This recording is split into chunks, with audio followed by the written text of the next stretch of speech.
What's going on, everybody? Welcome to the Vikings Now by Chat Sports. My name is Patrick Siepman, and coming up on today's show, I want to go over some of my top takeaways from the Vikings' 27-24 victory over the Seattle Seahawks during Week 16, where our Minnesota Vikings moved to 13-2. 13-2. I still can't believe when I say that the Minnesota Vikings are actually a 13-2 football team. But before we dive into it, I do want to just get this quickly out there. So I already have gone around. I've started listening to guys like Colin Cowherd, Bill Simmons, some of these big-time media heads who cover the NFL, and everybody is now talking about the Minnesota Vikings. People are saying they're the most disrespected 13-2 football team of all time. People are saying that, now we need to extend Sam Darnold. How could the Vikings let him walk out the door? Everybody is now starting to hop on this Vikings bandwagon. And I don't want to take a small victory lap here because, number one, the job's not finished. I think this team will be in the Super Bowl. I have came out and said this a couple weeks ago that they will be the number one seed and they will be playing down in New Orleans for the Super Bowl, potentially against the Bills or the Chiefs. So I just think it's funny after, just one more game, one more sample size that now people are starting to hop on this Vikings bandwagon. But if you guys have been watching this show for a while, we are all about process over results here. And the process that the Vikings have shown over the first, 15 games of the season is Super Bowl level. It is Super Bowl caliber.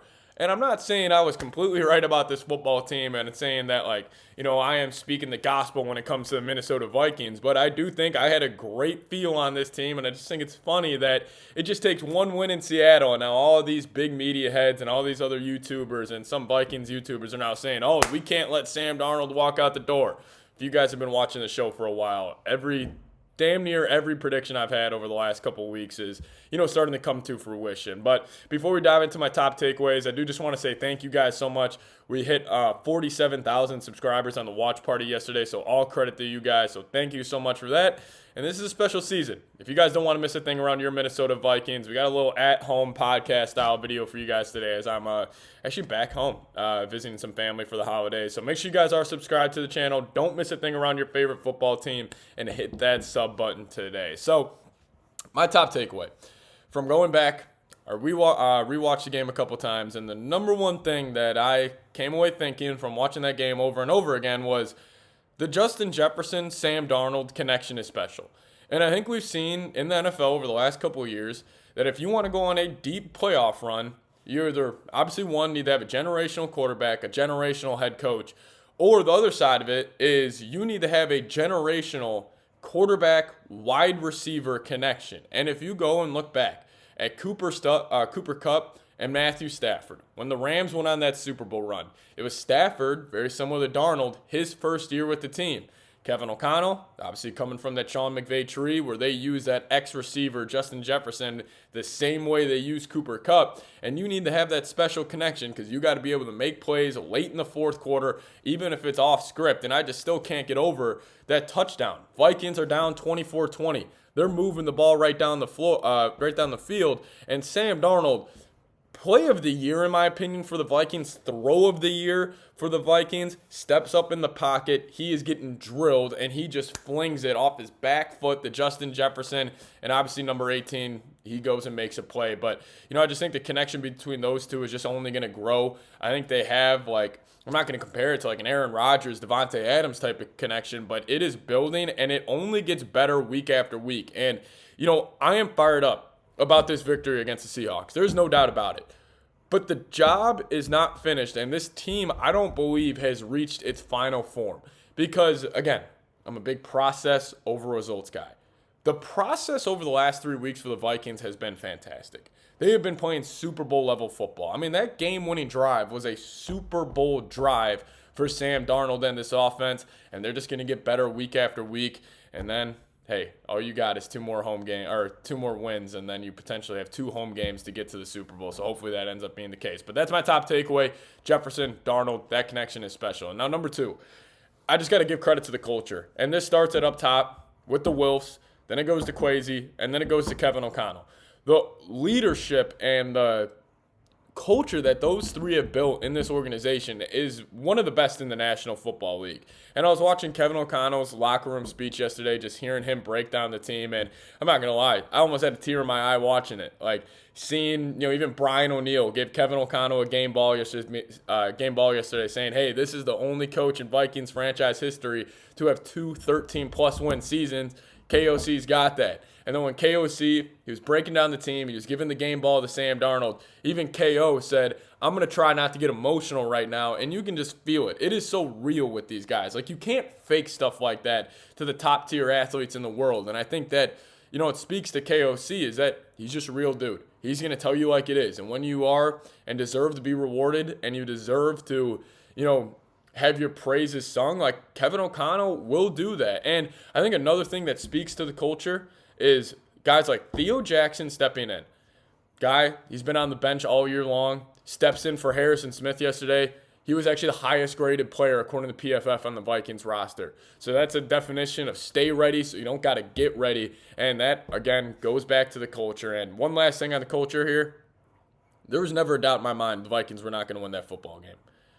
I thought when Sam Darnold got that ball back, 24-20, I was saying it. This is the drive that will get him paid, not by another team, but by the Minnesota Vikings. I think Kwesi, I think Kevin O'Connell, they are having a conversation this week. We might need to lock this guy up.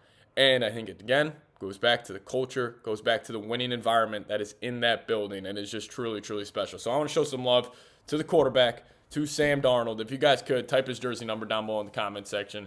Type those number 14s, because all of a sudden, all these, big-time media heads, all these other, YouTubers are starting to show, Sam Darnold some love. But, we've been doing it here for a little bit longer than they have. So type those 14s, type those jersey numbers, and show Sam Darnold our support. Now, we'll dive into 3 more takeaways from the game here in a second. But first, I do want to tell you guys about our sponsor on today's show, and that is PrizePicks. Now, if you guys download the PrizePicks app today, plug in promo code CLNS. You guys will get $50 instantly after you play your first $5 lineup. Download the app today. Promo code is CLNS. Get $50 instantly after you play your first $5 lineup. Now, what is PrizePicks? PrizePicks is the best place to get real money sports action. With over 10 million members and billions of dollars in awarded winnings, PrizePicks has made daily fantasy sports accessible to all. All you do, you pick more, you pick less on at least 2 players for a shot to win up to 1,000 times your cash. Run your game all season long on PrizePicks. It's America's #1 daily fantasy sports app. If you guys want to add any more juice to a Vikings, Timberwolves, wild game, PrizePicks is the best way to do so. Even if the game's a blowout, you can follow your lineup throughout the event, and it adds that much of a better viewing experience, in my opinion. But hey, download the app today. Plug in promo code CLNS. Give $50 instantly after you create your first $5 lineup. Download the app today. Use promo code CLNS. Get $50 instantly after you create your first $5 lineup. But massive shout out to PrizePicks for sponsoring today's show. PrizePicks. Run your game. All right, let's talk about the defense here. So some people are freaking out. Oh, Geno Smith went for 300-plus yards, 3 touchdowns, yada, yada, yada. I hear you. What the Vikings did traveling to Seattle, keep this in mind. They didn't have Ivan Pace. They didn't have Jalen Redmond. They didn't have Harrison Smith. And, yeah, a couple of tic-tac calls don't go the Vikings' way, specifically on Stephon Gilmore. I thought the refs kind of got a little just kind of throwing flags for no reason at a point yesterday. But, I understand the defense got gashed for parts of that game, and I do have concerns still about them stopping the run, even though they did that at a high level yesterday. But, guys, the Seahawks were throwing the kitchen sink at you. I mean, they're going for it on 4th down. They're running fake punts. Like, they opened up that playbook yesterday because that was more of a must-win game for the Seattle Seahawks than it was for the Vikings. Plus, you're traveling to Seattle. I thought Geno, besides a couple errant throws, he had a pretty good game. So sometimes you just got to tip your cap. I mean, that one touchdown to DK Metcalf, that was just dropped in the breadbasket. I thought that was a fantastic play. Sometimes you just can't really do anything about it, but I'm not really too worried about it. I think the defense will, again, only get better, and I will still say this. This defense, yes, they can go play on the road, but they can't completely neutralize good offenses on the road. But at home, you get that crowd noise, you get them the 3rd and long, and it's humming in US Bank Stadium. Yeah, good luck trying to go in there and get a win over our Vikings team, because that defense, it's suffocating in spots. I understand you give up a lot of yards yesterday, but, again, I'm not really too worried about it. There are good football teams in the NFL. You're not going to steamroll anybody. Sometimes you just got to find a way to win a damn game. That's what the Vikings defense yesterday. They closed it, too. They had 2 stops on Geno at the end of that game. They won that football game. Yes, it was the Sam Darnold game-winning drive, but what about Theo Jackson? What about Dallas Turner dropping in the coverage, getting a pick? And I probably should have said this earlier in the video. I thought it was so funny. The definition of a Brian Flores defense. Josh Metellus creates the pressure, a safety, and Dallas Turner, an edge rusher, intercepts the pass. One of a kind. It's all credit to Flo on that one. But also a little take I had here as my fourth takeaway. I think Justin Jefferson's the greatest wide receiver of all time. I've been saying I think he has a better chance to be the greatest wide receiver of all time than he doesn't, and he still has a long way to go. But I promise you this, when we are going to be discussing Jefferson at the end of his career, I think he'll be undisputed. He will have almost every record. He will hopefully have a Super Bowl ring and multiple playoff wins. And I have never seen a receiver in my life impact winning as much as he does. Because, yes, I think O'Connell gets a lot of credit. I think Sam Darnold gets a lot of credit. But honestly, I think Justin Jefferson, he deserves more credit than both those guys. He is a true blue chipper, and I think he is the third best player in the National Football League besides Patrick Mahomes and Josh Allen. Call me crazy for putting a receiver that high, but this dude, under KOC, multiple 13-win seasons, he legit has carried offenses throughout his NFL career so far, and right now, 5 touchdowns last 3 games. As the season gets later, these teams get a little better. They start locking in a little more. Justin Jefferson takes his game to the next level. So I think we're sitting on a massive playoff run from him specifically. And I think it's going to be very Cooper Kupp-esque that when the Rams won the Super Bowl and Kupp had an unbelievable season. I think Jefferson's going to kind of replicate that this season. But I also do want to give a shout out to the special teams. Will Reichard, Ryan Wright. Margins matter later on in the season in the postseason. Did not miss a kick.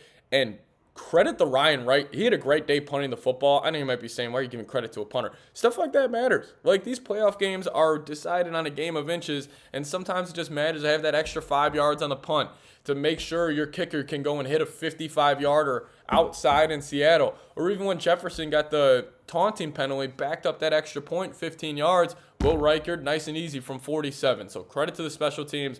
Thought they were fantastic yesterday for, again, another big week. But let's wrap up today's show talking about my favorite football team over there in Detroit. Week 18, Vikings-Lions, I think is going to be the most fun football game I've ever watched covering the Minnesota Vikings. It's going to be for the NFC North, and it's going to be for the number 1 seed. It will probably be flexed in the Sunday Night Football, and I don't want Vikings fans thinking we're going to go in there and we're going to steamroll the Lions.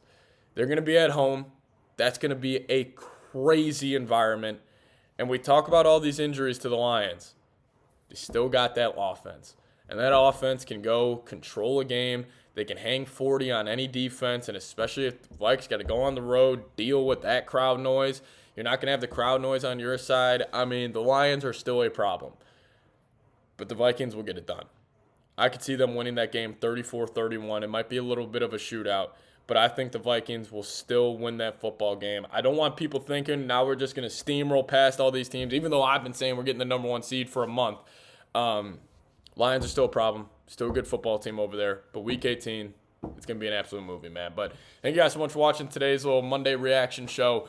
If you guys made it to the end, just give me a skull down below in the comment section. But thank you guys for the support on the channel as of late. It's been unbelievable. But we'll see you guys next time. As always, Skull Vikes.